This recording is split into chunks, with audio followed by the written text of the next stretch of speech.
여러분 안녕하세요. 팔콘 트레이딩 멘토 에릭입니다. 이번 강의에서는 멀티타임 프레임 이론을 배워보는 시간을 갖겠습니다. 먼저 오늘 강의를 시작하기 전에 지금까지 다뤄온 내용들을 한번 정리하고 넘어가겠습니다. 지금까지 저희는 마켓 구조의 여러 구성 요소들을 같이 살펴봤습니다. 스윙 고점과 저점, 구조 매핑, 스윙 범위를 기계적으로 매핑하는 방법, 내부 구조, 초크, 그리고 프리미엄과 디스카운트를 배웠죠. 그런데 지금까지 저희가 이 모든 것을 이야기하면서 특정 타임 프레임을 구체적으로 언급하지는 않았습니다. 오늘부터 그것을 본격적으로 다루겠습니다. 오늘 강의에서는 지금까지 배운 모든 개념들을 멀티타임 프레임 관점에서 어떻게 통합해서 사용하는지를 여러분은 배우게 됩니다. 이것이 핵심인데요. 이 모든 것은 높은 타임 프레임에서 이야기를 만들기 시작해서 낮은 타임 프레임으로 내려오면서 점점 정밀하게 좁혀가는 과정입니다. 본격적으로 들어가기 전에 지금까지 배운 것들을 빠르게 복습해 보겠습니다. 강세 오더 플로우는 시장이 고점과 저점을 연속으로 높여가는 상황에서 확인됩니다. 우리의 기대는 이 강세 추세가 계속해서 더 높은 고점과 더 높은 저점을 만들어간다는 것입니다. 물론 이것이 영원히 지속되진 않겠지만 그게 깨질 때까지는 그렇게 가정합니다. 강세 시장에서 추세를 따라 거래하려면 우리가 해야 할 일은 더 높은 저점을 잡아내는 것이죠. 그리고 더 높은 저점은 구조 이탈이 확인된 후에만 확정이 됩니다. 구조가 이탈되면 우리는 그 타임 프레임에서 가격에 대한 풀백을 기대합니다. 약세 오더 플로우 매도 시장 구조는 정반대입니다. 더 낮은 저점과 더 낮은 고점이 연속으로 진행되는 하락 추세이고 우리의 기대는 약세 오더 플로우가 유지되면서 계속 더 낮은 저점과 고점이 만들어지는지 지켜보는 겁니다. 약세 시장에서 추세를 따라 거래하려면 우리가 해야 할 일은 더 낮은 고점을 잡는 것입니다. 다음으로 강세 고점과 약세 고점, 강세 저점과 약세 저점의 개념을 복습하겠습니다. 여기 보이는 강세 저점은 새로운 고점을 만들어낸 저점입니다. 즉 해당 저점에서 출발한 가격이 이전에 대한 고점을 돌파했다는 뜻입니다. 약세 고점은 가격이 하락하여 이전에 대한 저점에 도달했을 때 새로운 저점을 만들지 못한 고점을 의미합니다. 강세 고점에 대해서도 볼까요? 강세 고점은 가격이 하락하여 이전에 대한 저점을 돌파한 고점을 뜻합니다. 자, 여기 보이는 약세 저점은 무엇을 의미할까요? 바로 가격이 상승했을 때 강세에 대한 고점을 돌파하지 못한, 즉 새로운 고점을 만들지 못한 저점을 의미합니다. 강세 시장에서 스윙 저점이 이전 스윙 고점을 강하게 상승 돌파하면서 구조 이탈을 만들어내면 해당 스윙 저점은 이제 강세 저점이 됩니다. 은행과 기관들이 이 가격 레벨에 막대한 자금을 투입해서 가격을 위로 밀어올린 것이기 때문에 그들은 가격이 다시 그 아래로 내려가서 자신들의 포지션을 손실로 만드는 것을 원하지 않습니다. 그래서 해당 레벨은 보호됩니다. 따라서 추세 방향을 거래하려면 해당 강세 저점으로부터 멀어지는 방향으로 다음 더 높은 저점을 잡고 약세 스윙 고점을 타겟으로 포지션을 잡으면 됩니다. 약세 매도 시장 구조도 동일합니다. 스윙 고점이 이전 스윙 저점을 하향 돌파하면서 구조 이탈이 만들어지면 해당 스윙 고점은 강세 고점이 됩니다. 추세를 따라 거래하려면 이 강세 고점으로부터 멀어지는 방향으로 다음 더 낮은 고점을 잡고 약세 스윙 저점을 타겟으로 포지션을 잡으면 됩니다. 정리하면 강세 추세에서는 더 높은 저점을 거래하고 약세 추세에서는 더 낮은 고점을 잡는 것이 우리의 역할입니다. 물론 추세는 영원히 지속되지 않습니다. 언젠가는 강세 저점이나 강세 고점이 깨지면서 추세가 전환됩니다. 이때가 추세가 지속되길 기대했던 오더 플로우가 실패하는 순간이고 강세에서 약세 또는 약세에서 강세로 전환되는 시점입니다. 추세 전환을 확인하는 방법도 기계적으로 정해져 있습니다.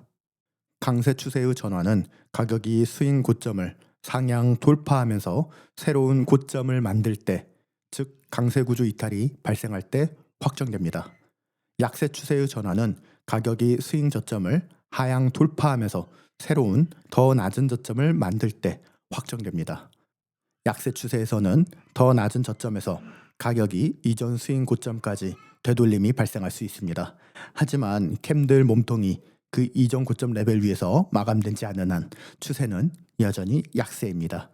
캔들 꼬리가 이전 고점을 넘어가는 것은 괜찮습니다. 몸통 클로즈가 없다면 우리는 여전히 약세로 간주하고 계속해서 더 낮은 고점이 형성될 것이라는 가정하에 움직입니다. 더블 보스, 즉 구조 이탈이 두 번 나오는 것을 기다려서 추세 전환을 확인하는 방법도 있습니다. 이것은 더 많은 확인을 원하는 트레이더에게 적합합니다. 그런데 저 개인적으로는 스윙 구조 이탈 하나만으로도 추세 전환을 확인하는 데 충분합니다. 강세와 약세 고점과 저점의 개념을 생각해 보면 강세 고점과 저점은 이전에 강한 움직임을 만들어내는데 엄청난 자금이 투입된 것이기 때문에 기본적으로 그 위치를 보호받기 때문입니다. 단 15분봉 같은 낮은 타임 프레임에서 높은 타임 프레임의 되돌림을 노릴 때는 더블 보스를 기다리는 것이 도움이 될 수 있습니다. 조금 더 확인을 받고 진입하기 때문에 복잡한 되돌림 과정에서 유동성 확보에 걸릴 가능성이 낮아집니다. 이것은 본인의 트레이딩 스타일에 맞는 데이터를 직접 모아가면서 결정하시면 됩니다. 초크, 즉 성격의 변화도 복습하겠습니다. 구조 이탈이 발생하면 그 타임 프레임에서 되돌림을 기대한다는 것을 배웠죠. 그렇다면 그 되돌림이 언제 시작되는지를 어떻게 예상할 수 있느냐? 바로 초크를 기다립니다. 초크는 강세 또는 약세의 첫 번째 신호입니다. 프로트렌드 스윙 구간이 끝나고 풀백이 시작될 수 있다는 신호이거나 반대로 풀백이 끝나고 다음 프로트렌드 구간이 시작될 수 있다는 신호입니다. 초크는 타입 2 매핑을 사용합니다. 가장 공격적인 형태의 구조 이탈이기 때문에 항상 다른 합류점과 함께 높은 가치 구역에서 사용해야 합니다. 그리고 초크 하나만으로는 풀백이 완전히 끝났다는 100% 확신을 줄 수 없습니다. 특히 시장이 횡보할 때는 낮은 타임프레임에서 초크가 여기저기 수없이 보입니다. 그래서 이 내부 구조의 전환 신호를 다른 개념들과 함께 사용해서 확률을 높이고 불필요한 손실을 줄여야 합니다. 그 개념 중 하나가 바로 프리미엄과 디스카운트입니다. 강세 시나리오에서는 디스카운트 구간까지 가격이 내려온 이후 초크와 결합해서 매수에 대한 거래 기회를 찾습니다. 이것을 초크와 결합하면 스윙 풀백이 끝나고 진짜 스윙 저점이 형성되고 있다는 훨씬 더 신뢰도 높은 신호가 됩니다. 반대로 약세 시나리오에서는 가격이 프리미엄 구간, 즉 50% 이퀄리bri엄 위로 풀백한 이후에 매도에 대한 거래를 찾습니다. 자, 이제 오늘의 핵심 주제로 들어가겠습니다. 지금까지 배운 모든 마켓 구조 개념들을 멀티 타임 프레임 관점에서 어떻게 통합해서 사용해야 하는지입니다. 이것이 진짜 마법이 시작되는 지점인데요. 멀티 타임 프레임 분석은 이름 그대로입니다. 여러 개의 타임 프레임을 동시에 분석하는 과정이죠. 그리고 이것을 항상 높은 타임 프레임에서 이야기를 만들기 시작해서 낮은 타임 프레임으로 내려오는 탑다운 방식으로 진행됩니다. 이것을 가장 쉽게 이해하는 방법을 말씀드리겠습니다. 타임 프레임을 낮출수록 더 많은 가격 정보를 볼 수 있습니다. 더 많은 정보를 볼수록 더 많은 데이터를 얻죠. 더 많은 데이터를 가질수록 더 많은 확인을 받을 수 있습니다. 다른 방식으로 비유하면 이렇습니다. 병원에서 의사가 환자를 진단하는 과정을 생각해 볼까요? 처음에 의사는 환자의 전체적인 건강 상태를 봅니다. 혈액 검사, 전반적인 신체 지표들을 확인하면서 이 환자는 전체적으로 어떤 상태인가를 파악합니다. 이상이 발견되면 해당 부위로 좁혀 들어갑니다. 예를 들어 심장 쪽에 문제가 있다고 판단되면 심전도 검사를 진행하죠. 범위가 좁아지면서 더 구체적인 정보가 보이기 시작합니다. 이것도 부족하다면 MRI나 CT를 찍습니다. 특정 부위를 정밀하게 촬영해서 어느 지점에 정확히 문제가 있는지를 확인합니다. 아무리 뛰어난 의사라도 전체 혈액 검사도 없이 외관만 보고 진단을 내리지 않습니다. 반드시 전체에서 시작해서 점점 정밀하게 좁혀 들어갑니다. 큰 그림에서 문제를 먼저 발견하고 그 다음에 정밀 검사로 정확한 지점을 찾아내는 것. 타임 프레임 분석도 이와 정확히 같은 방식입니다. 타임 프레임은 동일한 가격 데이터를 얼마나 세밀하게 볼 것인가를 결정하는 줌 도구입니다. 이것을 완전히 마스터하고 나면, 즉 높은 타임 프레임의 방향과 전체적인 추세를 파악한 다음 일중 가격 움직임을 효과적으로 탐색하면서 정밀하게 진입 타이밍을 잡는 능력을 갖추게 되면, 그때가 바로 여러분의 트레이딩이 완전히 다른 수준으로 도약하는 순간입니다. 높은 타임 프레임의 큰 움직임을 최대한 정밀한 진입으로 타고 들어갈 수 있게 되고, 그 결과 정말 높은 리스크 대비 수익을 달성할 수 있게 됩니다. 하나의 타임 프레임만 사용하는 것과 멀티 타임 프레임을 사용하는 것의 차이는 이렇습니다. 하나의 타임 프레임만 보는 것은 이야기의 일부분만 보는 것입니다. 멀티 타임 프레임은 이야기의 전체를 보는 것이죠. 그리고 이 전체 이야기를 이해할 때 새로운 스윙 구간의 시작점에서 정확하게 진입할 수 있고, 동시에 스윙 구간이 끝나가고 있다는 것을 인식해서 적절한 시점에 포지션을 다듬음으로써 리스크 대비 수익과 전체적인 수익률을 극대화할 수 있습니다. 이제 타임 프레임들이 어떻게 서로 연결되어 있는지 구체적으로 이해해 보겠습니다. 하나의 일봉, 즉 일간 차트 안에는 6개의 4시간 봉이 있습니다. 4시간 봉 안에는 96개의 15분 봉이 있습니다. 여기서 5를 곱하면 480개가 됩니다. 외환시장은 주 5일만 열리기 때문이죠. 이것이 의미하는 것은 무엇일까요?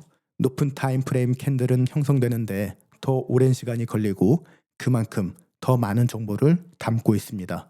그리고 낮은 타임 프레임으로 내려갈수록 더 많은 정보를 볼 수 있어서 낮은 타임 프레임에서 진입 타이밍을 매우 정밀하게 잡으면서도 동시에 높은 타임 프레임의 전체적인 추세와 방향을 인식하고 있을 수 있습니다. 그리고 시장은 프랙탈 구조이기 때문에 높은 타임 프레임에서 일어나는 일은 반드시 낮은 타임 프레임에서 먼저 일어납니다. 이것이 핵심 원리입니다. 높은 타임 프레임에서 더 오래 형성된 셋업일수록 더 많은 오더 플로우가 쌓인 것이고, 결과적으로 더 크고 가치 있는 시장 움직임을 만들어냅니다. 타임 프레임의 우선순위는 명확합니다. 주봉이 일봉보다 중요하고, 일봉이 4시간 분봉보다 중요하고, 4시간 봉이 15분 봉보다 중요합니다. 이 순서대로 내려갑니다. 이제 핵심 개념 하나를 설명하겠습니다. 하락 추세 시장에서 높은 타임 프레임은 더 낮은 저점과 더 낮은 고점을 연속으로 만들고 있습니다. 이 추세는 프로 트렌드 임펄스 구간과 카운터 트렌드 조정 구간으로 구성됩니다. 하락 추세 시장에서는 보통 빠르고 강한 하락 임펄스가 나오고, 이후 느리고 조정적인 되돌림이 나오고, 다시 한번 강한 하락 임펄스가 나오는 식으로 반복이 됩니다. 이 모든 임펄스와 조정 구간들이 모여서 추세를 만들어냅니다. 따라서 높은 타임 프레임의 구간 하나가 낮은 타임 프레임에서는 하나의 추세가 됩니다. 높은 타임 프레임이 하락 추세를 만들고 있다면 낮은 타임 프레임에도 그 안에서 더 낮은 저점과 더 낮은 고점을 형성하며 하락 추세를 형성합니다. 그리고 높은 타임 프레임이 되돌림을 시작할 때 그 되돌림을 만들기 위해서는 낮은 타임 프레임이 먼저 강세로 돌아서야 합니다. 낮은 타임 프레임이 강세로 전환되어 더 높은 고점과 더 높은 저점을 만들어 가다가 다시 하락해서 약세로 전환되는 순간, 이것이 높은 타임 프레임의 낮은 고점이 형성되고 있다는 강력한 신호입니다. 높은 타임 프레임에서 일어나는 일은 반드시 낮은 타임 프레임에서 먼저 일어나기 때문입니다. 낮은 타임 프레임의 작은 움직임들이 모이고 쌓이면 높은 타임 프레임의 큰 움직임이 됩니다. 그리고 그 큰 움직임도 다시 쪼개보면 똑같은 구조의 작은 움직임으로 이루어져 있습니다. 이 모든 과정은 프랙탈 구조로 이루어지며 동일한 패턴은 계속해서 반복됩니다. 따라서 멀티타임 프레임 분석을 가능한 한 기계적으로 만들어내기 위해서 핵심 타임 프레임을 3가지로 압축하는 방법을 소개하겠습니다. 차트를 분석하면서 여러 타임 프레임을 이리저리 돌아다니다 보면 빠지기 쉬운 함정이 하나 있습니다. 어떤 타임 프레임에서는 매수 신호가 보이고, 다른 타임 프레임에서는 매도 신호가 보이고, 또 다른 타임 프레임에서는 애매하게 보이는 상황을 말하죠. 이렇게 되면 충돌하는 편향들 사이에서 갈피를 잡지 못하고 결국 아무것도 못하게 됩니다. 이것을 분석마비라고 하는데요. 트레이딩을 어느 정도 해보신 분들이라면 한 번쯤 경험해 보셨을 겁니다. 이 문제를 해결하는 방법은 분석하는 타임 프레임의 수를 줄이는 것입니다. 타임 프레임의 수를 줄이면 충돌하는 편향이 줄어들고 집중력과 명확성이 높아집니다. 결정해야 할 것들이 줄어들고 트레이딩이 단순해집니다. 제가 사용하는 방법은 세 가지 핵심 타임 프레임을 정하는 것입니다. 높은 타임 프레임, 중간 타임 프레임, 낮은 타임 프레임인데요. 예를 들면 이렇습니다. 4시간 봉은 진행 중인 스윙 구조를 해석합니다. 15분 봉은 현재 프로 트렌드 구간인지 풀백 구간인지를 파악하는 데 사용합니다. 5분 봉은 캔들 패턴을 확인하며 진입 타이밍을 잡는 데 사용합니다. 이 세 타임 프레임은 풀타임으로 차트를 보기 어려운 직장인 트레이더에게 특히 잘 맞습니다. 이것은 제가 시장에서 활용하는 타임 프레임입니다. 일봉과 주봉, 월봉 활용은 시장에서 주요 지지 및 저항에 거래량이 있었던 가치 영역을 찾습니다. 각 타임 프레임의 역할을 정리하면 이렇습니다. 4시간 봉은 스윙 추세를 판단합니다. 15분 봉은 지금이 4시간 봉의 프로 트렌드 구간인지 카운터 트렌드 되돌림 구간인지 그것에 대한 편향을 얻습니다. 5분 봉은 캔들 패턴을 확인하고 거래 실행을 위한 타임 프레임입니다. 이렇게 해야 정밀하고 정확한 진입으로 높은 리스크 대비 수익 트레이드를 잡을 수 있습니다. 이제 타임 프레임 예시를 살펴보겠습니다. 단 이것이 특정 타임 프레임에만 적용되는 것이 아니라는 점을 먼저 말씀드립니다. 하이와 로우 타임 프레임의 관계만 있다면 어떤 타임 프레임 조합에도 동일하게 적용됩니다. 구체적인 흐름을 살펴볼까요? 일봉이 더 높은 고점과 더 높은 저점을 만들며 강한 상승에 대한 추세를 이어가고 있습니다. 여기서 일봉이 되돌림이 진행되려면 4시간 봉이 약세로 전환되어야 합니다. 이 예시에서 4시간 봉을 높은 타임 프레임으로 사용합니다. 4시간 봉은 더 낮은 저점과 더 낮은 고점을 만들며 약세 추세, 즉 하락 추세를 이루고 있습니다. 4시간 봉에서 구조 이탈이 발생하면 우리는 무엇을 기대합니까? 되돌림을 기대합니다. 그 되돌림이 언제 시작되는지 어떻게 알 수 있을까요? 바로 강세 초크를 첫 번째 신호로 찾습니다. 이제 중간 타임 프레임인 15분 봉을 도입합니다. 여기서 15분 봉은 파란색으로 표시가 되어 있습니다. 4시간 봉 되돌림이 시작되려면 15분 봉이 강세로 전환되어야 합니다. 가격이 저점으로부터 상승해서 15분 봉에서 강세로 전환된 것을 확인할 수 있습니다. 따라서 4시간 봉 디스카운트 구간에서 우리는 매수 기회를 찾습니다. 이는 카운터 트렌드 방향이라고 볼 수 있습니다. 이제 15분 봉이 내부 범위의 디스카운트 레벨까지 되돌림이 발생하기를 기다렸다가 매수 기회를 찾습니다. 이는 15분 봉 프로 트렌드 방향인 매수 포지션입니다. 15분 봉의 내부 범위 디스카운트 레벨에서 매수 포지션이 진입되면 목표가 설정은 15분 봉의 직전 약세 고점 그리고 4시간 봉의 이퀄리브리엄 마지막으로 4시간의 프리미엄 구간입니다. 15분 봉이 강세를 유지하면서 4시간 봉 프리미엄 구간까지 접근합니다. 이 시점부터 4시간 봉 낮은 고점이 형성되기 시작할 수 있다는 것을 인식합니다. 물론 4시간 봉 스윙 고점을 돌파하면서 강세로 전환될 수도 있습니다. 하지만 우리는 더 낮은 고점이 형성될 것이라는 가정하에 움직입니다. 그것이 더 높은 확률 시나리오이기 때문이죠. 4시간 봉 프리미엄 안에서 15분 봉이 약세로 전환되는 것을 기다립니다. 이것이 4시간 봉 스윙 추세와 방향을 맞추는 신호입니다. 15분 봉 내부 구조 이탈은 4시간 봉 되돌림이 끝나고 기존의 하락 추세 방향이 다시 시작될 수 있다는 신호이기도 합니다. 15분 봉이 약세로 전환된 후 초크가 발생하면 이제 15분 봉 내부 범위의 프리미엄 구간까지 되돌림을 기다립니다. 가격이 프리미엄 구간까지 올라왔을 때 우리는 이곳에서 매도에 대한 기회를 찾습니다. 여러분은 여기서 1분 봉을 도입할 수 있습니다. 15분 봉 되돌림을 위해서 1분 봉이 강세로 전환됩니다. 1분 봉이 강세에서 다시 약세로 전환되면 이것이 15분 봉 낮은 고점을 확인하는 신호입니다. 이제 4시간 봉, 15분 봉, 1분 봉이 모두 약세로 정렬되었습니다. 이제 우리는 4시간 봉 프리미엄 구역 안에서 그리고 1분 봉 내부 범위의 프리미엄 구역 안에서 매도에 대한 거래를 실행합니다. 모든 타임프레임이 정렬된 이 순간이 가장 높은 확률의 진입 시점이며 이전 직전 저점을 목표로 설정해서 포지션을 보유할 수 있습니다. 이제 현실적인 이야기를 해드리겠습니다. 여러분이 시장에서 어떤 세 가지 타임프레임을 선택하느냐는 여러분의 생활 방식과 트레이딩 성향에 따라 달라집니다. 만약 여러분이 풀타임 직장이 있으신 분이라면 1분봉을 항상 모니터링하는 것은 현실적으로 어렵습니다. 1분봉은 매우 빠르게 움직이기 때문에 차트에서 눈을 뗄 수가 없죠. 이런 분들에게는 거래 실행은 15분봉에서 진입하는 방식이 훨씬 현실적이고 생활과 맞습니다. 반대로 재택근무를 하거나 차트를 자주 볼 수 있는 환경이라면 1분봉을 활용해서 진입에 대한 정밀도를 더 높일 수 있습니다.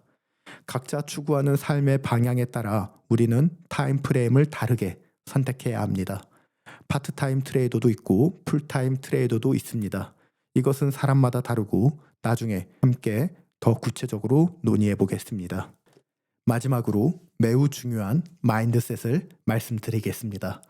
멀티타임 프레임 분석의 진정한 숙달은 높은 타임 프레임의 편향을 갖되 시장이 어떻게 움직일지에 대해서는 완전히 중립적인 자세를 유지하는 것입니다. 낮은 타임 프레임이 우리를 안내하게 하고 필요할 때는 유연하게 적응합니다. 이것이 실제로 무엇을 의미하느냐? 예를 들어 4시간 봉에서 강세 추세가 확인되었습니다. 우리의 기대는 더 높은 저점이 형성되고 상승이 이어진다는 것이죠. 4시간 되돌림이 발생하려면 15분 봉이 약세로 전환되어야 합니다.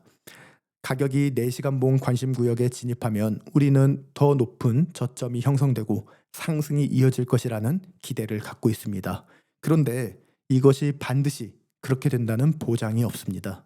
시장에서는 무슨 일이든 일어날 수 있죠. 그래서 어떻게 해야 하느냐? 높은 타임 프레임 관심 구역에 가격이 진입하면 낮은 타임 프레임의 가격 움직임을 중립적인 관점에서 관찰합니다. 낮은 타임 프레임 구조가 높은 타임 프레임 편향과 같은 방향으로 정렬되기를 기다립니다. 그 확인이 보이면 그때 매수 포지션을 진입합니다.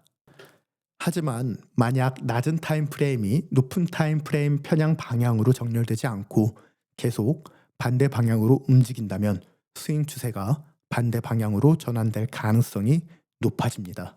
그때는 간단히 편향을 바꾸고 반대 방향의 포지션을 찾습니다. 여러분, 시장에 집착하지 마세요. 그리고 내 편향에 집착하지 마세요. 낮은 타임 프레임의 실제 구조 발전을 관찰하면서 그 방향을 따르는 것, 이것이 진정한 멀티타임 프레임 분석의 자세입니다. 이 개념을 완전히 이해하고 일중 흐름과 구조에 유연하게 적응하는 능력을 갖추게 되면 시장에서 올바른 방향에서는 그 빈도가 크게 높아지고 결과적으로 트레이딩 결과가 완전히 새로운 수준으로 올라가게 됩니다. 오늘 강의에서 멀티타임 프레임 개념은 이후 모든 강의의 기반이 되는 핵심 내용입니다. 다음 강의부터는 이제 기술적 분석 모듈 2번째 수요와 공급을 자세히 배우게 됩니다. 제가 진행한 교육 강의가 여러분의 차트 이해와 트레이딩에 실제로 도움이 되고 있다면 팔콘 트레이더 디스코드 커뮤니티에 참여하셔서 앞으로 업데이트되는 강의와 실전적인 학습 흐름도 함께 이어가 보시길 바랍니다. 단순히 강의를 듣는 것에서 끝나는 것이 아니라 전체 모듈이 어떤 순서로 연결되고 어떻게 실전에 적용되는지까지 더 깊이 있게 익히고 싶은 분들께 좋은 학습 환경이 될 것입니다. 팔콘 트레이딩 유튜브 구독과 좋아요 그리고 궁금하신 내용은 댓글을 남겨주세요. 다음 강의에서 뵙겠습니다.